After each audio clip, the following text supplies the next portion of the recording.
Assalamualaikum warahmatullahi wabarakatuh. Perkenalkan, nama saya Fajar Artandianovanto. Saya dari program studi Rekayasa Instrumentasi dan Automasi Institut Teknologi Sumatera. Di sini saya akan menjelaskan apa itu pengenalan teknik instrumentasi. Oke, kita lanjut. Di sini saya akan menjelaskan tantangan revolusi industri dari 1.0 sampai 4.0.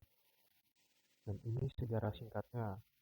Di industri 1.0 ini, revolusi industri pertama dimulai di Inggris ditandai dengan penemuan mesin uap oleh James Watt pada akhir abad 18.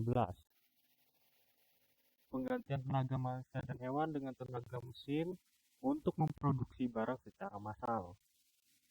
Penggunaan mesin untuk industri tekstil seperti mesin pemintal dan tenun. Munculnya pabrik-pabrik besar yang menggantikan manufaktur rumahan atau yang disebut handicraft. Inovasi lain yang penting adalah mesin pemintal dan mesin cetak yang meningkatkan kapasitas produksi. Nah, di sini ada dampaknya dari industri 1.0, yaitu meningkatkan produksi barang terutama di sektor tekstil, peningkatan mobilitas dengan penemuan kereta api dan kapal uap yang menghubungkan wilayah dan pasar global. Urbanisasi besar-besaran karena banyak orang berpindah ke kota untuk bekerja di pabrik-pabrik, meningkatkan ketergantungan pada batu bara sebagai sumber energi pertama. Dan selanjutnya ada revolusi industri 2.0. Pencapaian utamanya dikenal juga dengan istilah era elektrifikasi atau industri massal. Penemuan dan penggunaan listrik untuk menghasilkan tenaga uap. Inovasi seperti motor listrik, sistem produksi massal, dan penggunaan jalur perakitan. Yang pertama kali diperkenalkan oleh Henry Ford untuk produksi mobil. Penemuan mesin pembakaran dalam yang mempercepat pengembangan industri otomotif. Peningkatan efisiensi dalam produksi barang dan distribusi barang dengan penemuan telepon, telegraf, radio. Dampaknya yaitu munculnya perusahaan-perusahaan besar dan multinasional, meningkatkan standar hidup bagi sebagian masyarakat meskipun ketimpangan sosial tetap ada. Revolusi transportasi yaitu seperti mobil, kapal uap, dan lain-lain. Urbanisasi berlanjut dengan kota-kota besar berkembang pesat. Selanjutnya ada industri 3.0 nih. Periodenya sekitar 1970 sampai 2010. Pencapaian utamanya revolusi industri ketiga dikenal dengan era digital atau otomatisasi, perkenalan komputer, mikroprosesor, dan sistem otomasi yang menggunakan perangkat keras dan perangkat lunak untuk meningkatkan efisiensi produksi. Penggunaan robot di pabrik-pabrik dan kemajuan besar dalam teknologi informasi dan komunikasi. Penemuan dan pengembangan terancam mengubah cara orang bekerja, berkomunikasi, dan berbisnis. Dampak dari industri 3.0 ini adalah peningkatan produktivitas dan efisiensi melalui otomasi, meningkatkan kemampuan analisis data, pengolahan informasi di berbagai sektor, munculnya industri baru, industri perangkat lunak dan teknologi informasi. Yang selanjutnya ada revolusi industri 4.0. Periodenya mulai sekitar tahun 2011 sampai sekarang, yang dimana kita masih berada di tahun 2025. Pencapaian utama dari revolusi industri 4.0, revolusi industri keempat disebut juga dengan industri 4.0 atau era teknologi cerdas. Penggunaan Internet of Things atau yang disebut dengan IoT, Big Data, kecerdasan buatan atau AI, dan robotika cerdas dalam proses produksi. Penggabungan dunia fisik dan digital dengan penggunaan sensor, analisis canggih, dan otomatisasi cerdas dalam berbagai sektor. Dan dampaknya industri 4.0 ini adalah transformasi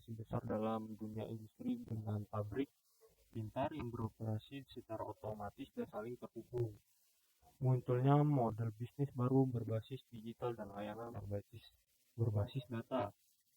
Perubahan besar dalam dunia kerja dengan munculnya pekerjaan baru yang membutuhkan keterampilan tinggi di bidang teknologi dan data. Oke, selanjutnya inti revolusi industri 4.0. Di sini ada everything online, digital ekonomi, dan Internet of Things. Jadi Internet of Things itu adalah menghubungkan perangkat fisik, mesin, dan objek ke internet, memungkinkan komunikasi dan pertukaran data secara real time. Selanjutnya ada Artificial Intelligence yang disebut dengan AI. Ini sudah marak banget ya. Jadi saya jelasin lagi apa sih itu AI. AI adalah menggunakan algoritma cerdas untuk menganalisis data besar, membuat prediksi, dan mengambil keputusan otomatis. AI memungkinkan mesin untuk belajar dari pengalaman dan memperbaiki proses produksi tanpa campur tangan manusia. Selanjutnya ada big data, mengumpulkan dan menganalisis jumlah besar untuk memperoleh wawasan yang lebih dalam tentang operasi, perilaku konsumen, atau proses produksi. Itu ada robotika, cerdas dan otomasi, penggunaan robot dan sistem otomatis dalam pabrik untuk meningkatkan kecepatan dan efisiensi. Selanjutnya ada PRINCE3, autonomous machine, dan machine learning, dan disruptive technology. Oke, next. Ini ada penggunaan instrumentasi. Itu instrumentasi mempunyai peran penting dalam proses produksi di industri, khususnya yang menggunakan teknologi otomasi. Setiap sistem produksi membutuhkan pengukuran dan pengendalian variabel proses produksi untuk mendapatkan produk yang sesuai dengan spesifikasi. Kesalahan dalam instrumentasi akan berakibatkan kesalahan proses kontrol sehingga akan mengalami kerugian. Next, definisi instrumentasi. Seni mengubah, mengatur, atau menggarap sebuah ensemble instrumental. Penggunaan batang struk, pelat kait, kawat baut, dan lain-lain untuk memperbaiki dan menstabilkan kelainan tulang belakang. Perangkat listrik atau pneumatik yang ditempatkan di lapangan untuk menyediakan kemampuan pengukuran dan atau kontrol sistem. Instrumentasi berkaitan dengan pengukuran dengan alat baik langsung maupun tidak langsung untuk mengukur atau mengendalikan variabel proses.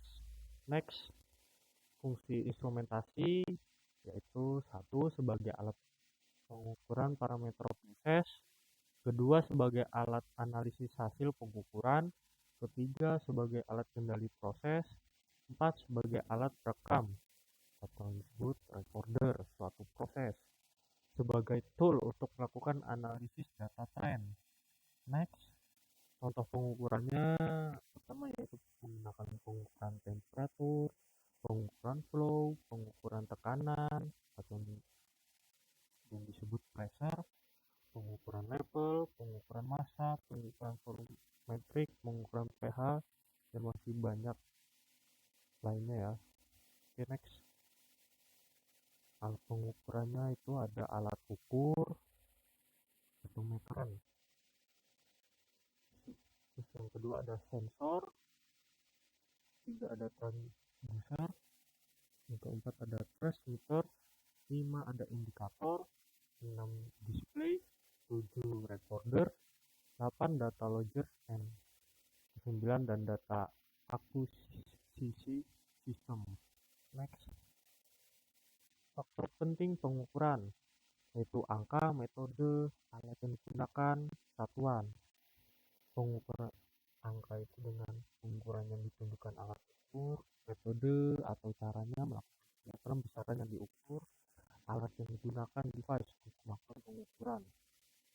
Next, metode pengukuran yaitu menggunakan suatu cara tertentu yang dilakukan untuk melaksanakan suatu pekerjaan, dalam hal ini pengukuran sesuai dengan tujuan yang diinginkan secara efektif dan efisien. Nah, di sini ada satuan pengukuran ya.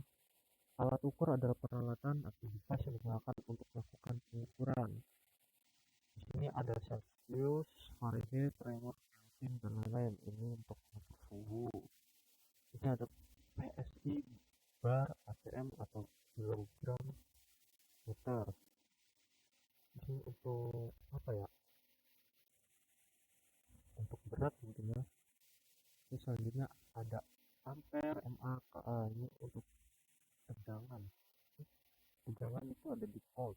Ampere itu listrikan ya. Selanjutnya ada volt, MV/kV, mV. Watt, mW, GW, KFA, dan KVAR. Selanjutnya ada pH 1, 2, 3, dan seterusnya. KOHM dan MOHM. Ini ada liter detik dan meter, sentimeter, dan inci. Next, satuan pengukuran.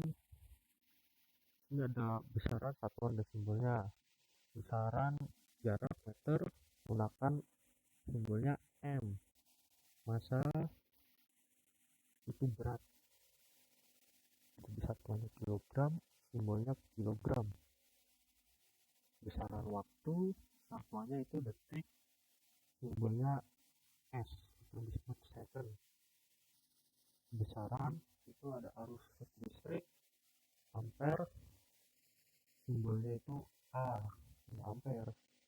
Besaran temperatur, satuan itu Kelvin, simbolnya K.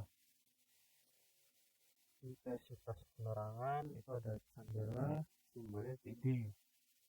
Besaran jumlah molekul, satuannya mol, simbolnya itu mol. Next, ini standar nasional ya. Next, ada satuan pengukuran. Satuan digunakan untuk memudahkan komunikasi antara engineer, teknisi, dan pihak-pihak yang berkepentingan agar mudah memahami suatu sistem. Nah, ada beberapa satuan yang digunakan yaitu British Unit, CBS, Satuan Internasional, dan disingkat dengan SI. 4 ada NC. Standar pengukurannya yaitu standar kerja nasional, standar internasional, dan ketelusuran. Next, dan di sini ada singkatan organisasi dari sebuah satuan pengukurannya.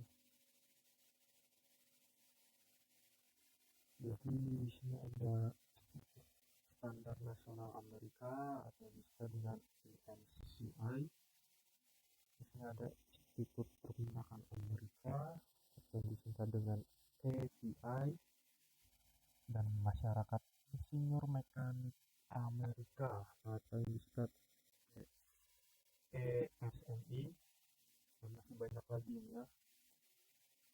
Next, blok diagram sistem pengukuran. Di sini ada input, medium. Di sini ada trans electrical signal, itu sensor transducer, dan trans electrical signal. Di sini ada sinyal conditioning dan graded application, indikator komputer, record process controller. Next, istilah dalam pengukuran. Di sini ada accuracy, sensitivitas, precision, range, subdivision, error, history, stability, linearity, dan repeatability. Next, akurasi. Dekatnya hasil pengukuran dengan nilai sebenarnya. Kedua, akurasi biasanya dinyatakan dalam bentuk persen error. Percent of error merupakan toleransi maksimum terhadap kesalahan. Dapat dinyatakan dalam persen error of reading atau dalam bentuk error full scale yang disebut skala penuh. Biasanya dikenal dengan istilah ketelitian. Next, presisi atau ketajaman. Kemampuan alat untuk menghasilkan hasil pembacaan yang serupa untuk suatu pengukuran yang berulang. Presisi lebih berkaitan dengan pengukuran yang berulang dan pengukuran yang dilakukan pada pagi hari untuk objek yang sama dengan kondisi yang sama. Jika diukur pada siang atau malam hari makan hasilnya, maka hasilnya akan konsisten. Next. Terima kasih. Oke, itu aja penjelasan saya. Mohon maaf jika saya kurang menjelaskan lebih, mungkin dapat dimaafkan ya. Oke, itu saja yang saya sampaikan. Assalamualaikum warahmatullahi wabarakatuh.